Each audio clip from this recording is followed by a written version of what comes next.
What's good, party people? This is According to Woods, and I have the honor and privilege to be talking to the one and only. She's not going to say it, but I will say it. She is the ultimate chingona. She is the one and only Ruby Raze. Ruby, what's going on? What's up, Adam? Not much, not much, dude. Good to see you. Obviously, it's a weird one because like the SoCal scene was such that it was like almost like a weekly basis. Everyone would see each other and what have you, but like that just all went away as of March, and so too like a lot of the wrestling scene here in SoCal. So it's weird, right? Yeah, with the flick of a wrist, it was all gone. All gone. But I mean, that just shows, obviously, the importance of appreciating, things and also kind of highlighting some of the not so fun stuff, right? And just kind of sidestepping it, and you're like, you know what, screw it. I don't need any of that. I don't whatever.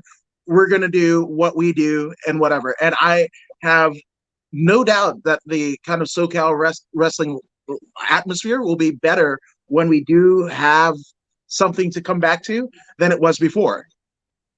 Oh, I hope so. I mean, we're having to sit out this long. I hope that everybody is out there doing their squats and their deck of cards and watching wrestling. And honestly, I don't know. I don't know. When it comes to professional wrestling, I see how the East Coast is bouncing back. I know a couple promoters out there that I've been talking to. I was supposed to go out there, but for some reason, a 5 hour plane ride just doesn't seem the quite right thing to do right now. I don't know. That's just me. I don't know. The East Coast is bouncing back pretty okay. I see the shows going on. I see full festivals like going on with ICW. I don't know how it's going to be in California though. They had the shutdown from the virus so much earlier. They got hit earlier than us, and they got hit harder. Well, I don't know about harder now, but they were hit hard early. So now they're able to bounce back quicker. And man, the only wrestling right now is over there. We ain't got nothing here. Yeah, no, 100%, 100%. It's kind of sad face emojis, but Ruben Garcia, and shout out to Ruben, one of my favorite people in the world. He's like, Ultimate Chingona should be a shirt, should be on a shirt. So Oh, Ultimate there you go. Chingona! I could see it. Sorry, There I'm you go. yelling. No, I you're got really good. excited about that. Let's make that a shirt. Ultimate Chingona. See, can't even do that. Hardly any guys bought a Chingona shirt because that's female. Ultimate You know Chingona. what? Compared to some of the things that I've seen guys wear to wrestling shows, that's the least of their their fashion faux pas. So if that makes any sense, right? So I said it. I think Oh, it. that's right. Hate mail comes to According to Woods. That's fine. It's cool. It's cool. I But think it. I get your think stuff it. I together. think those booty cracks. Yes, yes, yeah, yeah. It's weird. It's weird. But anyway, I mean, first off, how did you get your? I mean, what was the thing that brought you to professional wrestling? Obviously, there's easier ways to make a living, right? But what was your kind of inclusion or first impressions of the wild and crazy sport of professional wrestling? Um, my first impressions. Well, I didn't get into wrestling. Like, I don't have the traditional route that a lot of people have, where they're like, "Oh, hey, I'm gonna go to wrestling school because I want to be a wrestler." I was nowhere even remotely close to that. I So let me take it back. Let me take it back, child. I was in junior college and I was doing so bad. I literally got kicked out of junior college on probation for my GPA, which was like 0.84. Like it wasn't even a 1 point something. It was like a 0.84. So I got kicked out of junior college. I was like, oh, what am I going to do with my life? I know. I like photography. Let me go to art school. So I went to art school for visual journalism, and we had to choose like specialty fields, and I chose concerts and sports photography. They're very closely related. And I wound up, someone that I was working with at the time said, "Oh, there's a wrestling show over here. You should come do photos for it for school. I'm like, oh, okay, I'm gonna go do that. Turns out that was UEW from here in Southern California. That is where I very first ever met Joey Chaos, Jezebel, Andre Verdun, Marcus Riot, Gary Yap. I met all these people there doing photography. And photography in wrestling, I was actually pretty good at wrestling photography. It took me all over California, and I went to Oklahoma, which is where I met Tyler Bateman. And then I met Tyler Bateman. He wound up moving out here. I was going to all these shows as just going, taking photos sometimes, just going. Gary Yap actually put me as a manager for Tyler Bateman and Violence Unlimited, which was Tyler Bateman, Funny Bone, and Simon Gotch. Then he used to go by Drago. And so I managed them, the trios. And then they kind of disbanded, and then it was just Violence Unlimited with Funny Bone and Bateman and me. And then that kind of fizzled out. So then it was just me and Bateman. So Bateman essentially trained me for my first 5 years. So it wasn't like 5 years, for the first 5 years, like on the road. So we'd travel somewhere. I'd go help set up the ring. I'd get in the ring with him. I'd get in the ring with anybody that would teach me. Like that was like D-Boy, Ricardo Rodriguez, Chris Evans, like a bunch of like local names from the local scene. We'd go to gymnastic studios to go train at gymnastic studios because there wasn't a ring around us. So we were doing like all this dilapidated training wherever I could get it for the first 5 years, and it was all under Tyler. Well, finally, I had my first singles match with Chris Evans in December of 2012, and it went off well, and Chaos watched it, and he really liked it. So I was like, okay, I should go get like train, like let's fill in all the gaps. Let's go get training. So that's when I talked to Robbie after a show, because everybody already knew me. 5 years around the business, everybody already knew who I was. So I could talk to people. And I talked to Robbie Phoenix, and I asked him about Santino Brothers, which is a school that I had my eye on. And he promised me that they wouldn't treat me any different as a girl. So I decided that I really wanted to go there, because that was like my main thing about training. I grew up in sports. I grew up in sports and theater. So this is kind of like the best mesh to have. I did like basketball, I did swimming, I did tennis, I did this, that, blah, blah, blah, blah, blah. And I always wound up getting to those levels where they would let me go play with the guys. And they didn't treat me different.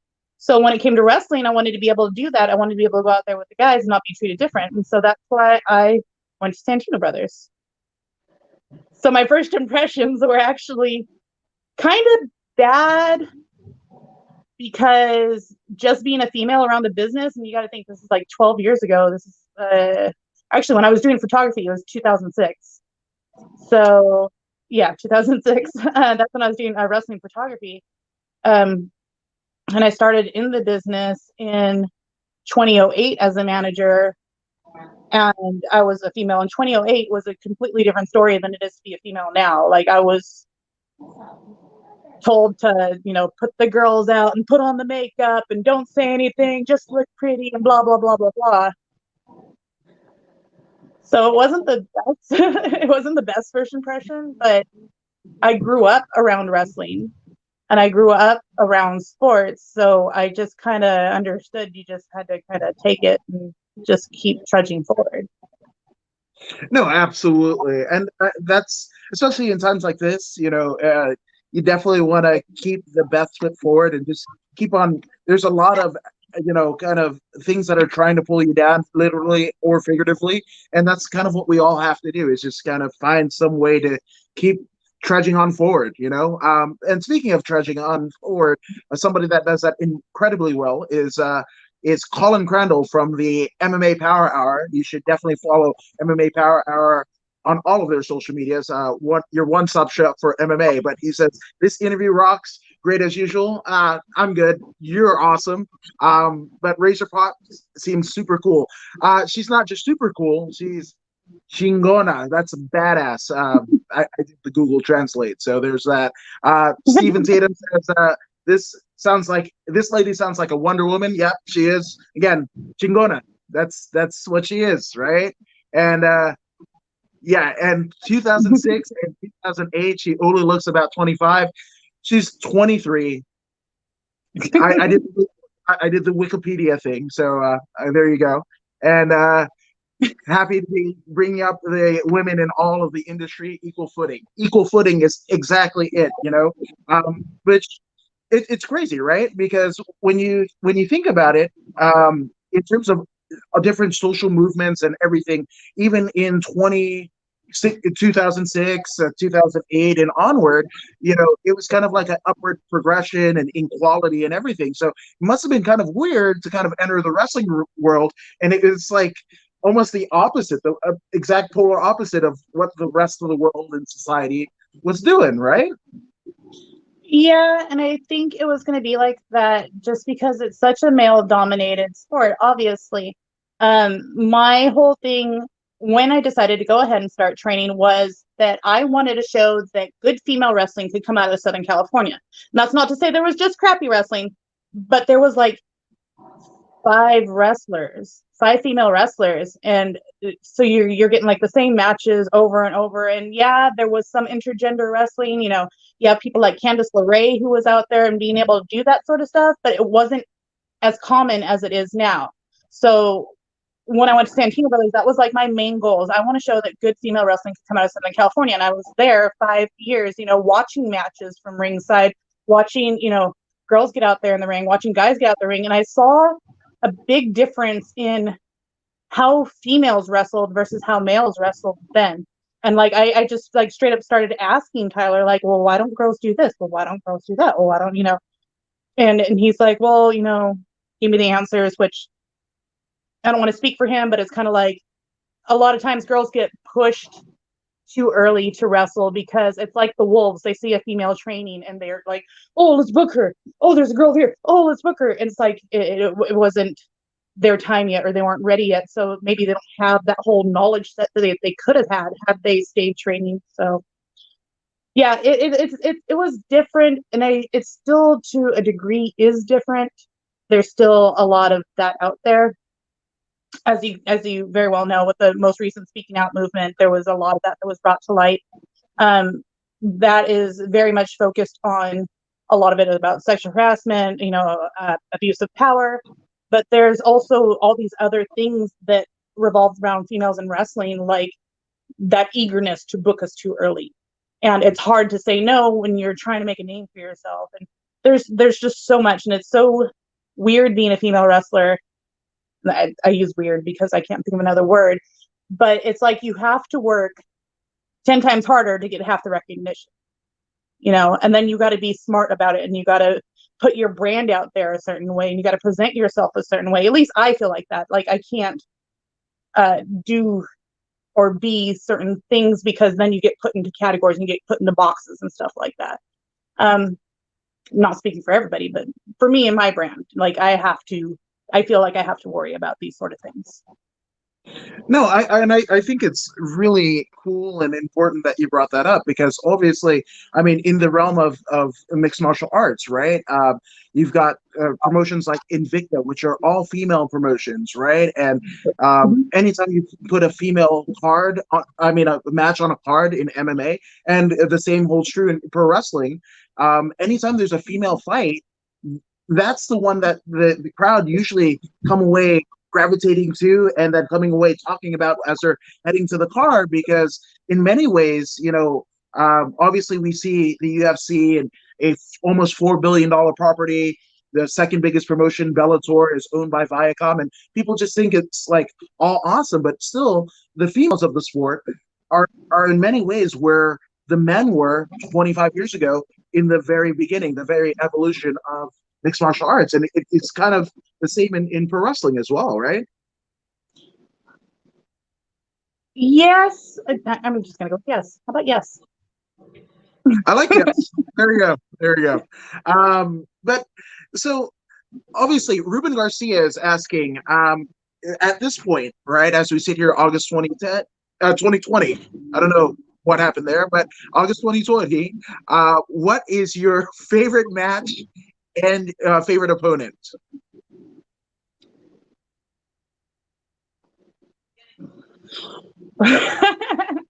I think my favorite match of all time, I might go with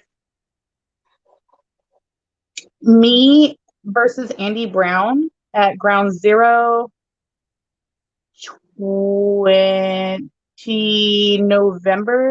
2019, maybe November 2018. I'm going to forget the year, but it was me versus Andy Brown at Ground Zero, and you can watch it on the IWTV.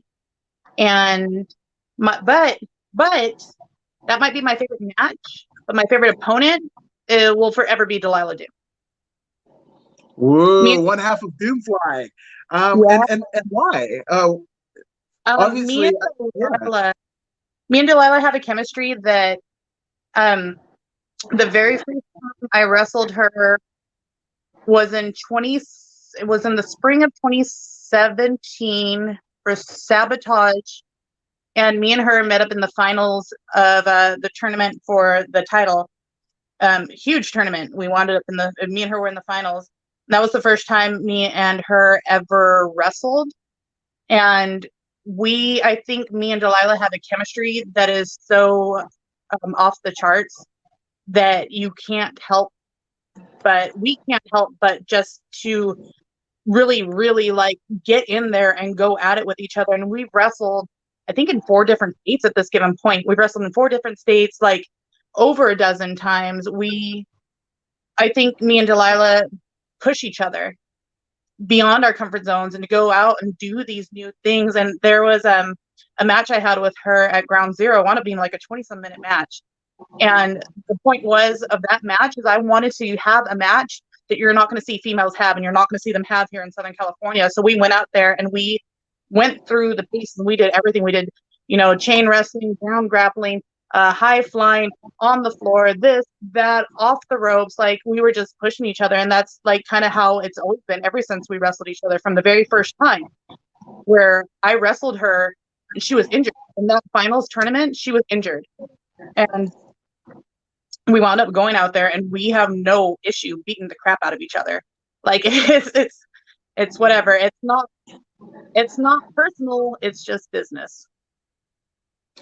No, absolutely. And that's kind of like a gentleman, but in your guys' case, a ladies' agreement. Hey, you know what? We're professional athletes, and that the athletic training and prowess that we are doing is a combat sport. So you know what? Somebody's getting potatoed. That's just the name of the game. Yeah, we're just gonna do this. Not business. It's not personal. It's just business. She's busted me open in a match before. I'm pretty sure I busted her open. I probably bruised her liver. I don't know. Like, she busted me open, and the first thing I did was I just wiped my blood and smeared it all over her face because you know what? Whatever, go on. Why the hell not, right? I mean, that happens in MMA all the time, where you bust somebody's face open and the blood is on the gloves. And there's been, this is obviously pre-COVID, but yeah, exactly, right? So, a little iron doesn't do anybody too bad unless you're like Hannibal and Abdullah the Butcher. But that's another story for another day. But I digress. Obviously, you spoke about Ground Zero, both being the places of your favorite match and your favorite opponent, right? We got to speak to, obviously, B-Boy, the Ground Zero promotion in San Diego. How is it to perform in front of that audience, that crowd? Obviously, that had to be a kind of a crazy thing. Well, everything going away, and that had to be one of the places that you were like, man, I didn't really want to see that go. I had a bunch of stories to tell there. There was, I don't want to see anything go away. Ground Zero, I feel, is something special because B-Boy essentially built up Ground Zero, literally from Ground Zero, as the name comes. There needed to be something else in San Diego area. And he built that promotion on the backs of locals. There was a couple people that come in. We've had Tony Deppen, we've had Chris Dickinson, we've had people go in there, but he built that whole promotion on the backs of locals. And it's just been like smart storytelling, good matchups and stuff like that. San Diego is literally like my second home, and B-Boy is essentially my brother. I love that guy, till the day I die. So having that shut down, it was just kind of it was a pretty big heartache, but everything shut down too. And I'm grateful that there are people being smart about stuff right now and not trying to run shows, especially the way COVID was going, like this in California, and you're trying to run shows. It's like, well, why? What do you care about more? Do you care about just put on entertainment? Or do you care about your performers? Do you care about your athletes? Do you care about, the fact that here I am and my parents are in their 70s. If I go to your show and I do this, and what happens if I'm okay? I don't care about me. I'm okay. What happens if I bring something back and, one of them catches it? Let's be smart. And so shutting down Ground Zero for now is just something that had to happen. And I'm sad to lose it, but at the same time, but I still have my friendships with B-Boy and with everybody I know from there, and they're all family to me. So I'm, it's going to be okay. We're going to be okay. Yeah, we're all going to be okay, and that's absolutely true, and that's something that we all need, right? And this is one of the reasons why I kind of just like focus all of the energy and whatever into doing this, because I want to see how my friends are doing, and they might have something to say, and just and us to kind of go in commune, even though I guess logistically speaking, we all can't be together, but through the wonderment of technology, we can, and we can share these stories that may not be told otherwise. And we can share it and laugh and cry and stuff our face with popcorn while we're doing them. That's literally what I'm doing right now. Yeah, exactly. I actually have popcorn in my closet. I got popcorn in my closet. If you need popcorn, let me know. Okay, so essentially, for me to get said popcorn, the popcorn has to come out of your closet, is what you're saying.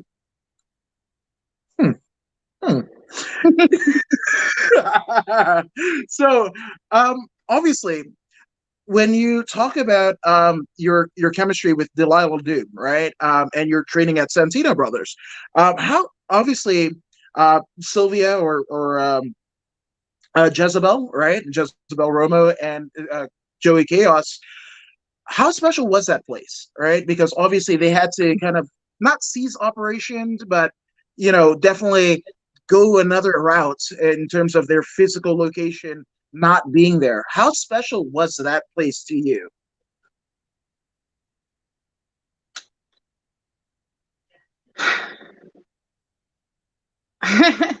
It's super special, and I'm gonna say that, and it's gonna not articulate everything that I mean. So when I started at Santino Brothers in June of 2013, I also started USC grad school the same exact time that I started at Santino Brothers. So I was going for my master's, I was training, and this was like essentially me living my dream. Here I am, higher education and wrestling. Lordy, could anything get any better than this? And June, July, August, September, in December, right before finals, I got super sick out of nowhere. Like I was like in class one day, I got pissed off at one of the girls in my group. I'm like, blah, blah, blah, blah, blah. And I was like mad at her, and my heart started racing. And I was like, okay, calm down. Woosah, woosah. And I tried to walk away, and I was like, I'm really hot. Woosah. Oh my God, my heart's going. Like, woosah. Wound up in the hospital that day with like a 103.5 degree fever, a resting heart rate of like 150. Like they were just like, it was ridiculous. I wound up getting admitted to the hospital. I was in the hospital for like a week. They couldn't figure out what was wrong with me, but they figured out that I had an enlarged spleen. And then the recovery time on whatever I had took me over a month to recover, like a month and a half to recover from this mystery virus. And during that time, I obviously I couldn't train. We didn't know what was wrong with me. I know I'm not contagious. I just know there's something wrong with me, and I'm not okay. I couldn't walk 10 feet without getting winded. And so maybe I was the first, I don't know, was I patient 1 COVID? Okay. But during that time, we wound up doing like holiday parties and stuff like that. And I went to the holiday parties, and just to walk into that place where I couldn't be because I was just so ungodly ill, like a chill comes over your body. And I walked in, and I went and I just sat in the ring. I didn't run the ropes. I just walked in, I sat in the ring. And it's like this wave comes over your body and you know you're where you're supposed to be. And so it's so special because we don't just train there, we commune there, we gather there, we throw holiday parties there, we throw birthday parties there, we have after hours there, we did up all night there. Like there's so many components to just the Shoal Street location for Santino Brothers that hearing it now and knowing and seeing that they had to shut it down, and I was filming a promo, we went to the dojo shut down and someone's already in it. And me and the person I was shooting the promo with, we walked up to it and it was just like, your heart pours out. And you look at the door and you see that the sticker we're handing out beat downs is on the door still. And you're just like, man. But there will be nothing that beats that sweaty black box with all the flags and all the shirts and everything. The plans that they have moving forward to want to grow Santino Brothers and want to do this bigger dojo type atmosphere and get locker rooms and get showers and this and that. They have such great ambitions for the next incarnation of Santino Brothers. So I am super excited to see that, because try fitting 35 students in one unit with one ring is ridiculous. But there's so many people that want to go to Santino Brothers, and being able to do this and move forward and evolve will just make it that much better, and we'll be able to take care of people better. We'll be able to put 2 rings in one unit instead of having a ring here and a ring here. It's going to be great. It's so sad, but it's going to be amazing. Yeah, it's got to be Phoenix out of the ashes, right? And now we're in that ashy kind of moment, and I'm not just talking about myself, but but yes, it's with every new birth, that's kind of come a death of something, right? So this is kind of a death of what once was, and now it's going to be even bigger and brighter. So I can't wait till that happens.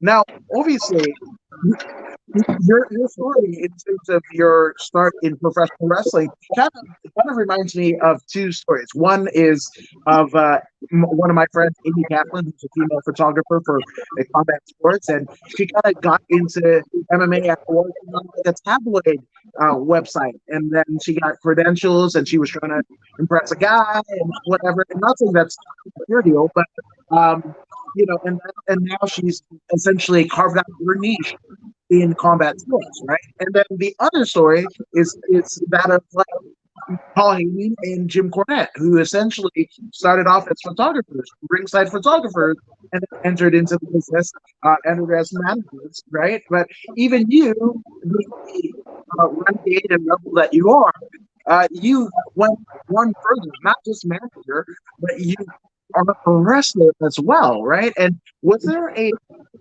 shift that happened in your mind that you're like, oh, I'm not just going to be a manager. I'm not just going to be a face. Like, I'm actually going to mix it up and do exactly what I see done happening every weekend. I never wanted to be a manager. I never wanted to be a valet. Like, I started off as a valet. And by the way, yes, there's a difference between valet and manager. I started off as a valet for Violence Unlimited. It wasn't something that I wanted to do. It was something that Gary Yap asked me to do. And I decided to go ahead and do it. Like, that is essentially getting your foot in the door. So, okay, let me go be a valet and let's, do the makeup as Gary told me. The hair, the tits, the everything. Get it out there. I'll see you at the next show. So I did the hair, the tits, the makeup, and all this and that. And I showed up to the next show dressed like my boys, the same vein as my boys. And I did the managing. After that, I did managing. I was it was the valet Raze versus manager Raze was completely different story. It was just me and Tyler. I was in slacks and button-down shirts and vests and, diamond ties and stuff like this. I was a completely different incarnation. But the goal was always to be a wrestler. And when I say this, I'm going to say this, that the goal was that ever since I was like 6, 7, 8, whenever I used to watch Glow reruns on late night TV and with my brother, which we weren't supposed to be watching, and loved Hollywood, loved Vine, loved all these bad girls. That was the goal then. And my brother was a freestyle wrestler, Greco-Roman state champion, and I was learning from him how to wrestle, how to mat wrestle and stuff like that. You know, the goal was always professional wrestling. When I was, you know, however old I was, watching Attitude Era stuff, you know, and trying to see, okay, where is Shawn Michaels Wrestling School at? Hold on, let me reverse, hit, reverse, forward. I can't read his shirt. What is the telephone number? You know, the goal has always been to be a professional wrestler, or an actress. Now I got both, you know. And so it was never a here or there. It was just the turning point was the 2012 match. I had a singles match against Chris Evans in December 2012, and I wasn't a completely trained wrestler. I was a mostly trained manager, but I had a singles wrestling match. And the way that it happened and the way it got over and its reception and the way I felt afterwards and the fact that Joey Chaos put it over was the turning point that I'm like, okay, I need to get trained. Wow, that's yeah, and that actually gives me a bit of chills and goosebumps because I'm somebody who kind of grew up in the LA area, and I remember there used to be a 3-hour block on KDFC with UPW with Cena and Samoa Joe and Chris Daniels. There was ECW and XPW, right? And just, you know, I actually kind of popped a little hard because I did Coach Lewis's Wrestling Chatter podcast, and I was one of the talking heads along with Chris Kloss. Yeah, the commentator for XPW, right? So, I mean, that was just me doing this and doing it with him, which is kind of surreal. So I can only imagine, you know, having somebody like Chaos kind of giving you, you know, like, okay, you know, we hear about sort of the comedians at the comedy store getting shit by Mitzi Shore and getting passed and everything like that. That is Southern California wrestling version of the comedy store scenario, right? Oh yeah, and by the way, XPW, yes, XPW, because me and my brother used to stay up super late watching like public access TV, and I just remember like it would flash the XPW stuff while saying it over and over, and we always would stay up to watch that. I don't know, I don't even know what year that was, but I just remember being super young and watching it very late night TV. Ditto. And those are some of the things that you had to do, you know, which funny enough, it was played on that 3-hour block was on KDOC, and Dave Marquez still runs wrestling on KDOC. So it's kind of, yeah, full circle. Now, it's totally full circle. Like, I feel like my whole wrestling career has been completely full circle. You know, I started as a baby, you know, watching Glow, like I said, Hollywood and Vine, late night reruns or whatever. I'm watching Glow.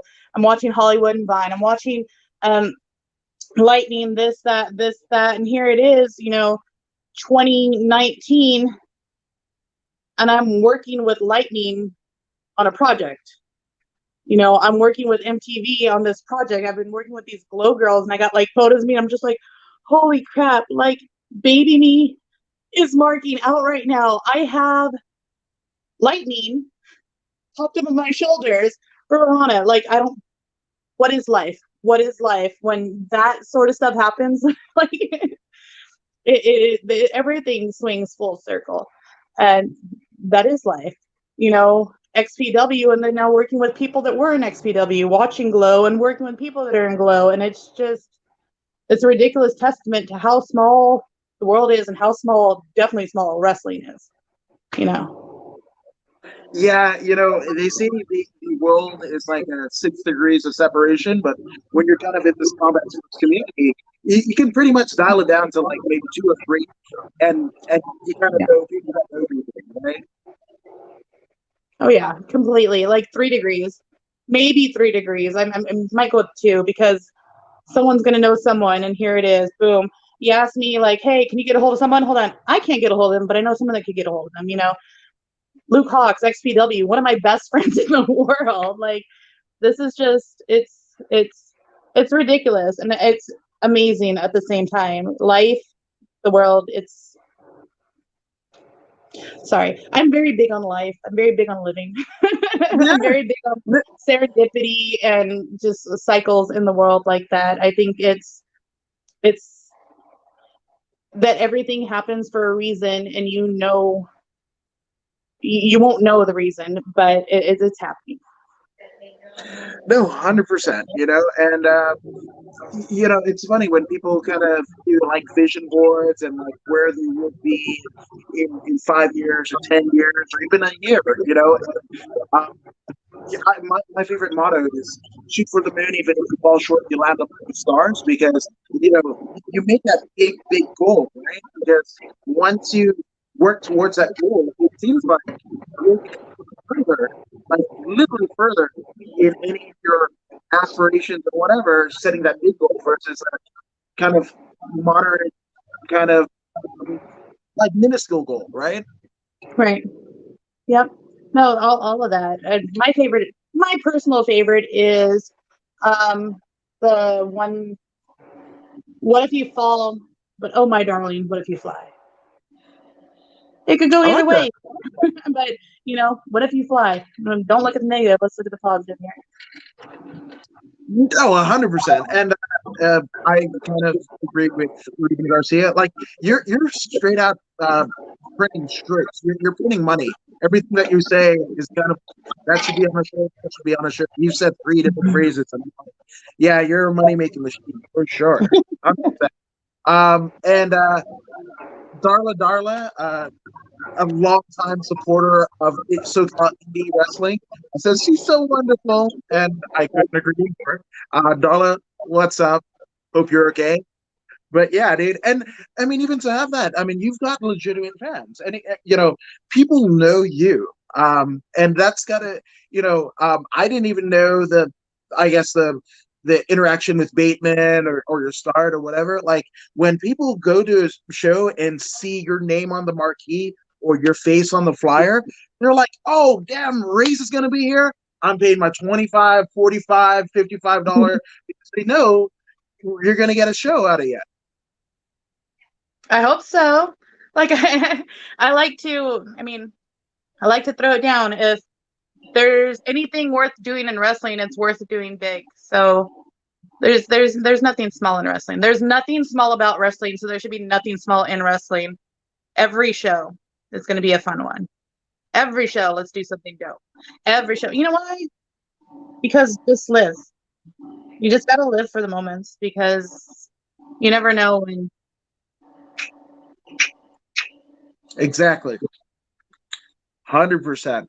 You never know. You absolutely don't know, you know. Which I definitely want to bring up because of the kind of iterations and presentations of wrestling during the era that you first became a fan of, right?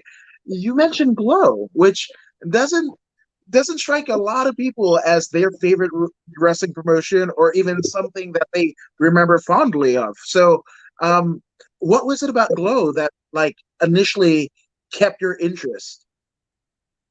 Female oriented wrestling, everything. But it wasn't just female oriented wrestling, it was female oriented everything. David Oaks is his. So I work, I work on WoW. So I get to work with David McLean now. David McLean was obviously on the original Glow. Um, he was like one of the bosses on Glow, but he was treated so bad because the whole Glow feel was that females dominated everything. They dominated the wrestling because it was all female wrestling. They dominated their sexualities, which was huge. They took ownership of their sexualities. There was people like, I'm going to forget her name right now. She was dressed in gold and she had red hair that would do the love letters and to her suitors and stuff I like know who that. you're talking about. Yeah, I'm my forgetting name. her. Yeah, And then you got people like Hollywood and Vine, who they probably never really said it, but they were kind of like prostitutes from Hollywood and Vine. They were in the lingerie. They talked about being on the street. You know, you had all these females owning everything, owning all the power, and not shying away from owning everything that there was about being a female: sexuality, boss, uh, being even just being a housewife. They're owning being a freaking housewife. You know, that struck me, and I think that actually, you know what? I'm going to say that Glow probably set the pace for my life because I watched that when I was such a small child. I feel like all that is imprinted in my head from being a kid, and I totally enjoy like female musical artists, female wrestling, just a lot of things that have like the strong female role models I've always loved. And it probably started because of Glow, because I watched that as a kid. And I won't even deny it. The wrestling was so bad on Glow. And I've got to talk to the Glow girls, and I got to hear about their training. I got to hear, all the stuff they went through. And I mean, maybe not the best training, maybe not, the best conditions and stuff like that, but what they created out of that and the impression that it left with me is everlasting. And I'm sure I'm not the only female that felt like that because I got to watch that at the itty bitty. No, that makes perfect sense. That makes perfect sense. And again, when you think about the timeline, I think it was like Glow and maybe Gem in terms of like all female oriented stuff for little girls to kind of wonder about. But us guys, we had G.I. Joe, we had Ninja Turtles, we had a bunch of different things, right? But I mean, there was just the two, but I mean, compared to, maybe the 50s and 60s and 70s, I mean, having two big kind of iterations of strong female archetypes, that had to be super cool. Yeah. And I mean, it wasn't just that. You had, obviously Glow, and then you had the Gem series. I'm sure there's more female led cartoons, but then you had people like Cyndi Lauper getting in there in, WWF and, throwing her, little bits and stuff in there. And you had great females like Bull in WWF. You had there was so many, but it was just, to me, it all draws back to Glow because it was so female oriented and female focused, and which it was, there's no denying that just leaked out everywhere. And I feel like maybe because of that, I sought out more strong female role models that were very unapologetic to just be whoever they're going to be.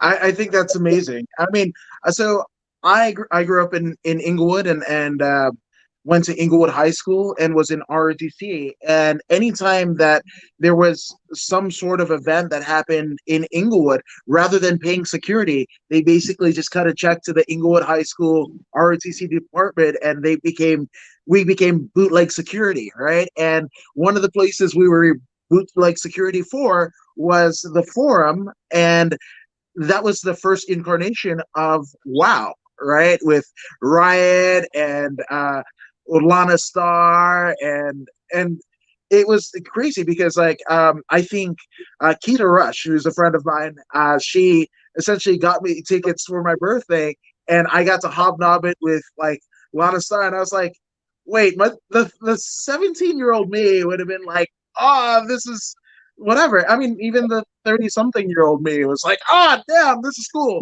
Mark it out, totally, whatever.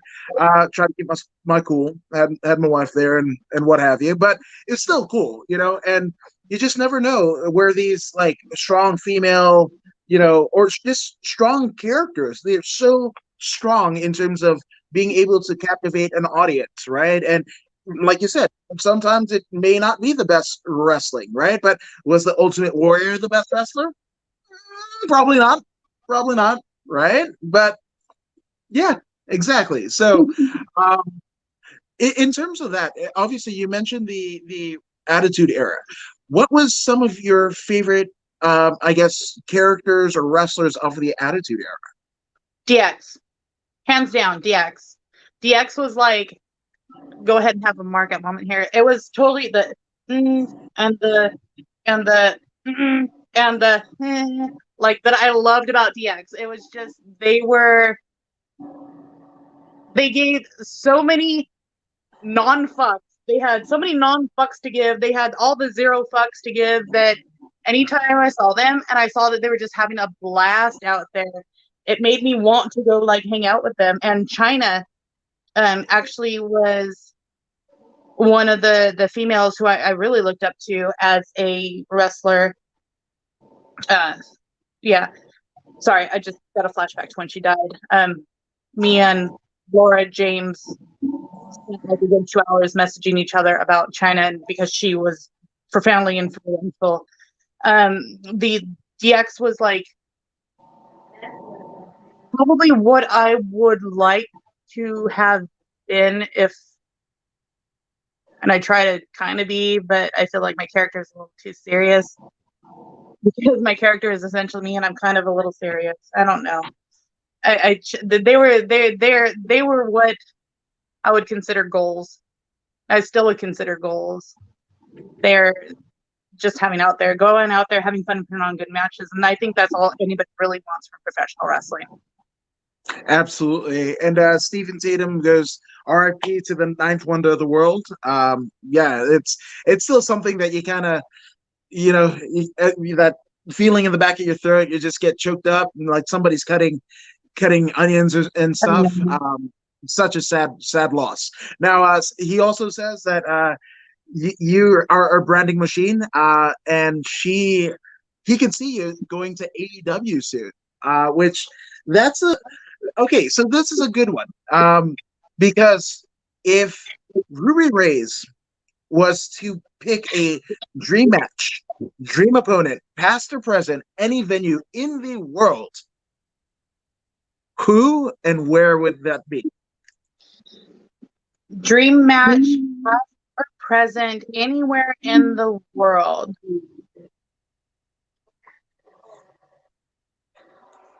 I am going to go with Tajiri at any promotion in Japan. Oh, wait.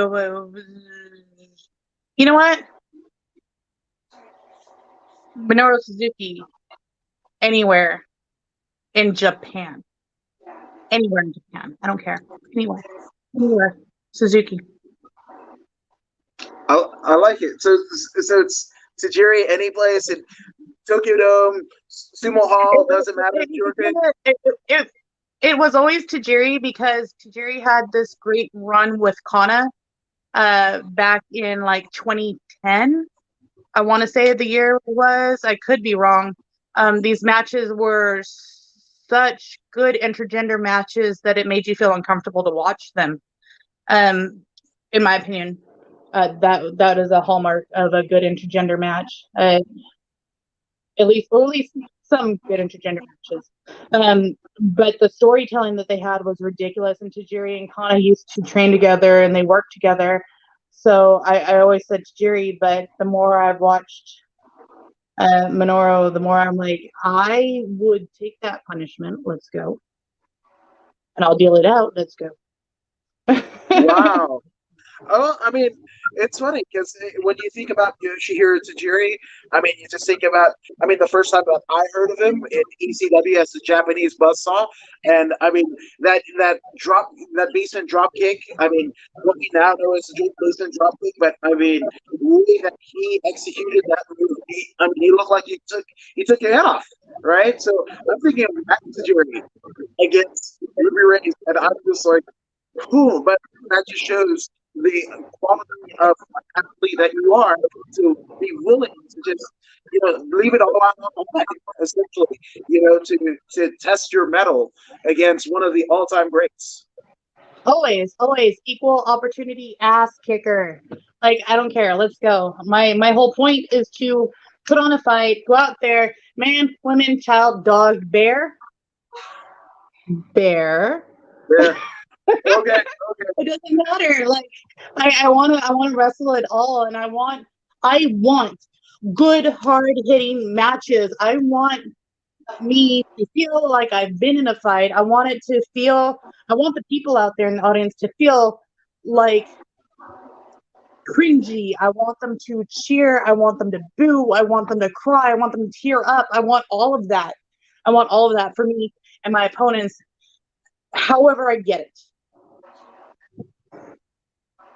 No, I love it. I absolutely love it. And again, once you're an athlete, you're an athlete, right? So, and especially in the realm of combat sports, right, where you do have to sometimes take somebody off, right? But that is you're testing your metal. You want to see how good your training is against somebody else's, and who knows what'll happen.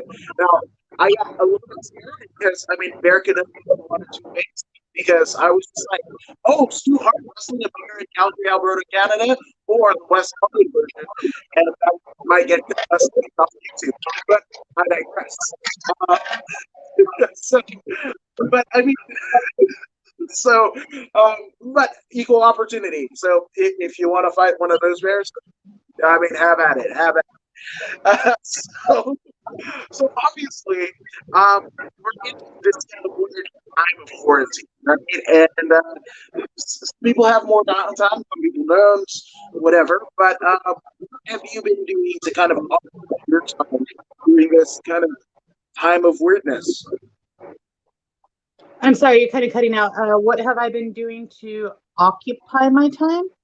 Yeah, in terms of like what are you watching? What are you got some recommendations to shows, movies, what have you? No, because I don't really watch TV. When I see people like, no offense, do what you want to do. I can't sit there and watch TV. Like cumulatively, I will watch less than 2 hours of TV a day. Cumulatively throughout the whole entire day. And that's pretty much the bulk of it is at night, pretty right before I go to bed while I'm asleep. Like the TV's on. I've had the TV on when I go to sleep. I've been waking up at like 6 a.m., get up, have coffee by the pool, look at the world, look up surf reports online, get dressed, go to the gym, which I know it doesn't look like it, but get up, go to the gym, get out of the gym, hit the beach. If it's good enough, I'll do like a 4-mile walk on the beach. I actually took up surfing recently because I always said when wrestling goes down, I'm just gonna go surfing because I live right here. The beach is like 12 minutes that way. I live by the beach, so I've taken up surfing. I have a longboard. It's a big one. I got dunked completely the first time I went out. I did better the second time. But I'm learning to surf. I've been going to the gym. I don't really watch TV. I've pretty much all I do. Go to the beach, Cool. go to the gym, surf. No, that's cool. Obviously surfing. I'm half Fijian myself. I can't go in the water. I like the water. I like to look at it and whatever. As somebody that is used to taking on all, comers of combat sports and what have you, it's kind of different battling a wave that you have no control of. No, being in a wave, being in the ocean is for me. So I grew up here. So for those who don't know, I live in Ventura County. I live super close, like 12 minutes from the beach. I'm not going to tell you my exact city because it's weird. But I live like a hop, skip, and a jump from the beach. I go there literally pretty much on a daily basis. Since I was a kid, I grew up on these beaches. As a baby, I would, my brother, my dad would be charging waves, and I'm on a board like, wait for me, no, and they're like, go back to the shore. I'm like, no, wait for me. So I was battling the waves, but it's completely different from a bodyboard to a surfboard. The ocean, completely scary. I've almost died. I've almost drowned 3 times in my entire life. Which is terrifying. If you have ever almost drowned, it's kind of terrifying until you get to that really peaceful point where you start blacking out underneath the water.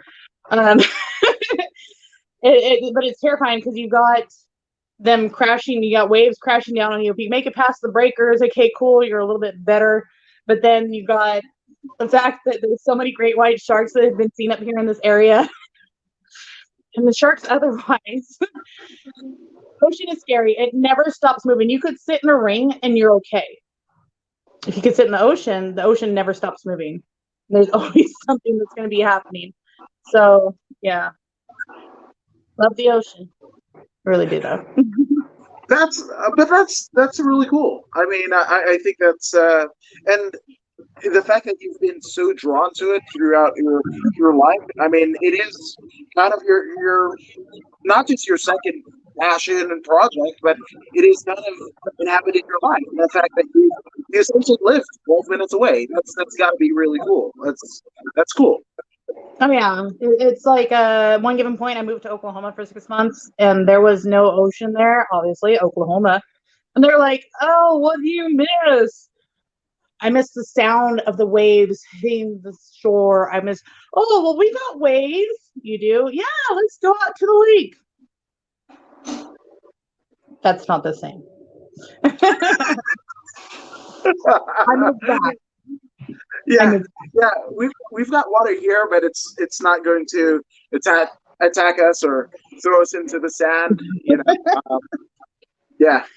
No, and then what's the best type of like beachy weather? Like, what is the what is the preferred like weather that you like, or do you like it when it rains? Does it matter? No, I like it when it's sunny out at the beach, and we've had so much gloom throughout this whole. I'm not sure where you are, but we've had so much gloom out here throughout the whole summer. We've had only a few days of like sunshine at the beach and stuff. It's been gloomy, and what's weird is, so the beach town is right there, like 12 minutes away. I am 12 minutes inland, and it'll be like 90 degrees in my town, and then I drive over there, and it's like 70 and cloudy. I'm like, so you How download did that happen? surfline.com app, and you pay for it, and you have access to all the cams and every report.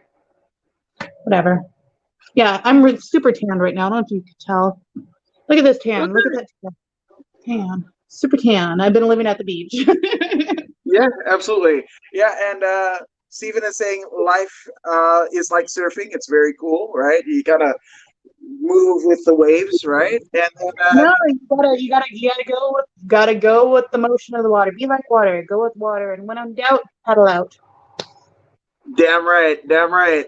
And Ruben Garcia says a little lake is no comparison to the big beach. All quotation marks is you know. Quotation. Emphatic Yeah, period. yeah. Now, what's the best like beach music? I'd probably go with Sublime. Honestly, I'm probably going with Sublime, but the Shins, the Racketeers, but probably if you're gonna go like typical, like something that a bunch of people like, just go with Sublime. It's easiest. Peter, That's oh, what's his name?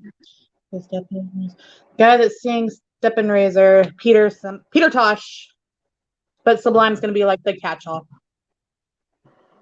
all reggae all the time. I can't argue with that.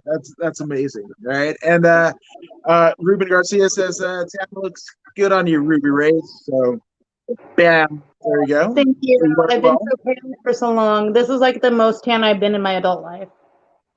There you go. It's cool. Again, equal opportunity ass kicker, but also just wonderment, right? And speaking to that wonderment,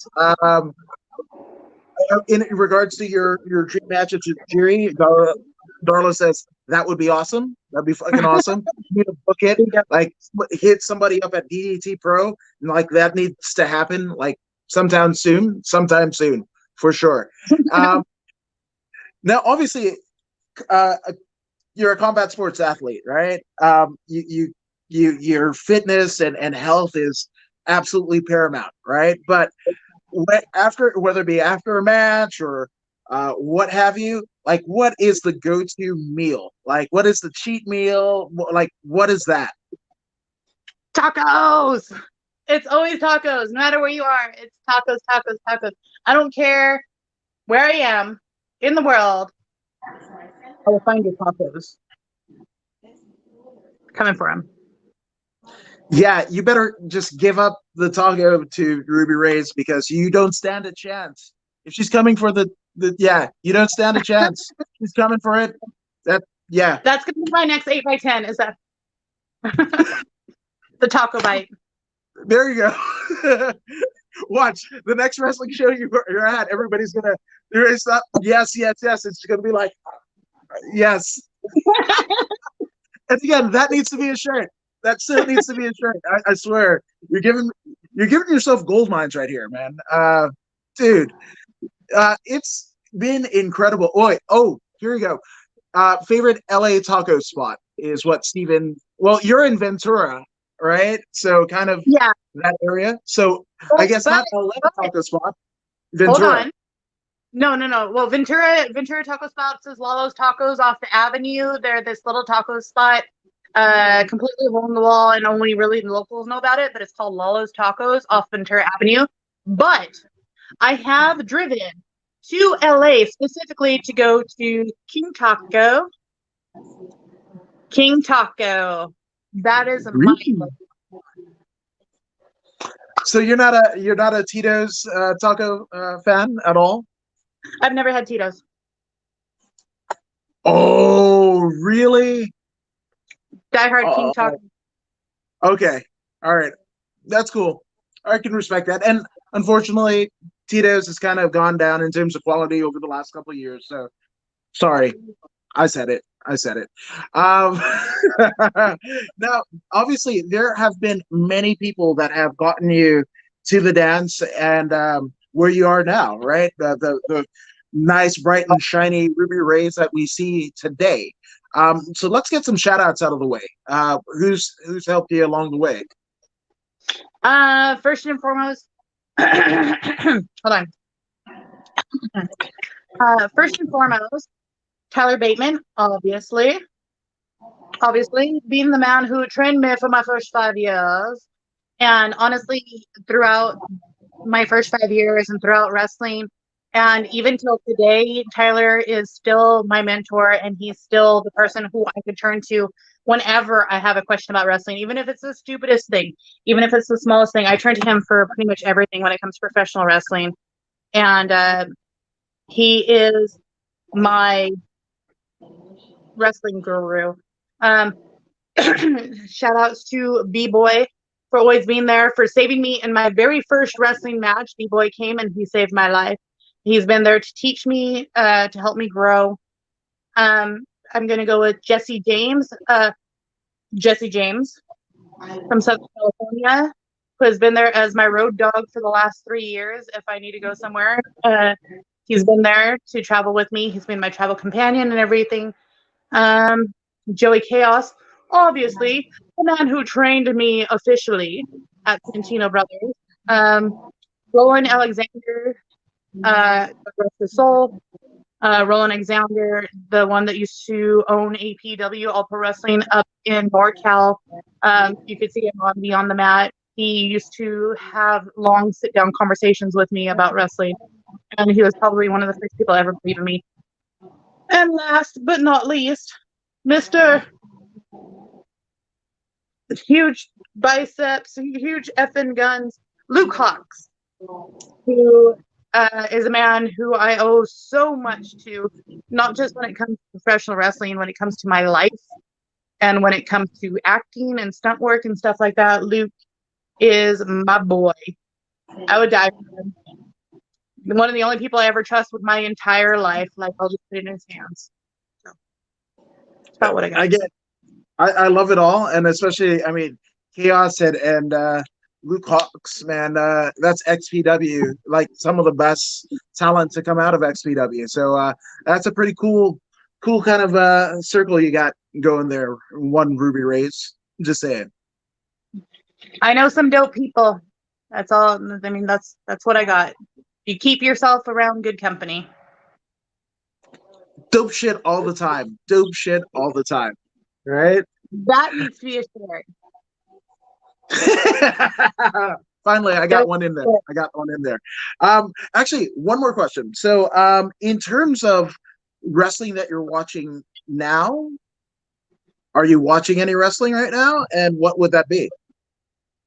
I don't watch a whole lot of mainstream wrestling right now. Mostly because I'm just not watching TV right now. There's something in this whole COVID thing switched about in me, and I just really stopped watching a lot of TV. So I watch a lot of like YouTube, and what I'm discovering, like I'll discover what is it, Caligula style pile driver, and like 7 Year ish and stuff like that on Instagram. We'll post up clips, and then I'll go watch the matches from the clips, or I'll go research these people from the clips. So if you're not following them, it's Caligula style pile driver and 7 Year ish, or just go to my Instagram and look through my follows and try to find those. Those are two really good ones. They post a lot of really good wrestling. I can't wait. That'll be different than my usual wrestle botch. Yeah, kind of following. Yeah, that's my favorite page. Sorry, sorry. But dude, it's so well. First off, in terms of tacos, Darla says no Tito's taco, boo, and yeah, dude, and a life motto: less TV. That's awesome, right? So there you go. Ruby, it has been an honor and a privilege. I said that at the beginning, but definitely holds true right now. And for anybody that doesn't know or doesn't follow Ruby Raze, where could they do that? You could find me under any and all social media under the name Razor Pops. That's RAZERPOPS.